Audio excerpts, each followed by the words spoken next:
इंतजार रहे हैं उस शख्सियत हमनी के बीच आ गई। हम चाहता नहीं कि एक बार जोर से ताली बजा के भाई केसारी के सम्मान और स्वागत किया जाए। संजय भैया मैं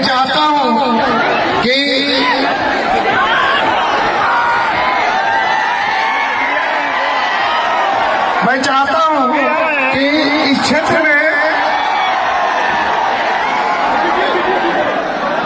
एक मिनट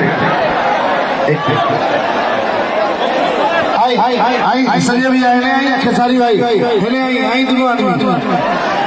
मैं बता दूं कि रोहतास जिले में पहली बार खेसारी का आगमन हुआ, इसका सारा श्रेय हमारे संजय भाई को जाता है। आप इनके लिए एक बार जोर से पूरे सदन से ताली बजाइए, एक बार जोर से। और मैं चाहता हूं कि आपको बुलाऊं, उसके पहले आप गुलू गुल गा रहे हैं, अभी शुरू किए हैं, गाना गाएंगे, लेकिन आप थोड़ा सा संबोधन कर दीजिए एक मिनट में लोगों को कि आपका भाई आपके बीच आ गया है।